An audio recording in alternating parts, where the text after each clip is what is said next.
ഇന്ന് ഈ പറഞ്ഞ പോലെ കൂടുതൽ നമ്മൾ നോക്കുമ്പോൾ അക്ഷരങ്ങൾ പെറുക്കി വെച്ചുള്ള ഒരു ഒരു ഒരു രീതിയാണ്. കുറച്ച് കസർത്തുകളൊക്കെ കാണിക്കുകയാണ്. ഇപ്പോൾ പിന്നെ ONV സാർ എഴുതുന്ന പോലെയോ വയലാർ എഴുതുന്ന പോലെയോ അല്ലെങ്കിൽ പി ഭാസ്കരൻ മാഷ് എഴുതുന്ന പോലെയോ ഒന്നും അല്ല. പിന്നീട് വന്ന മറ്റേ പൂവച്ചൽ ഖാദർ, ബിച്ചു തിരുമല, പിന്നെ ഭരണിക്കാവ് ശിവകുമാർ, ഇങ്ങനെയൊക്കെ ഇവരുടെ പാട്ടുകളൊക്കെ ഞാൻ പാടിയിട്ടുണ്ട്. അപ്പം അവരുടെ പാട്ടുകൾ എന്ന് പറയുമ്പോൾ വേറെ ഒരു ശൈലിയാണ്.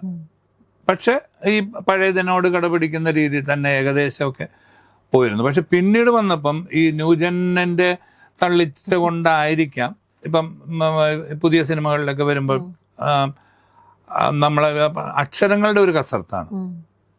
പാട്ട് മോശമാണെന്നല്ല ഞാൻ പറയും. ഇപ്പൊ ലജ്ജാവതിയെ അത് കേൾക്കുമ്പോൾ നമുക്ക് പഴയതുമായിട്ട് നോക്കുമ്പം ഭയങ്കര ആനയെ ആടും പോലുള്ള ഒരു വ്യത്യാസമാണ്. പക്ഷെ സിനിമയ്ക്ക് വേണ്ടത് അതാണ്. അങ്ങനെയുള്ളൊരു എഴുത്തിലാണ് ഇപ്പോഴത്തെ പുതിയ ജനറേഷൻ നിൽക്കുന്നത്.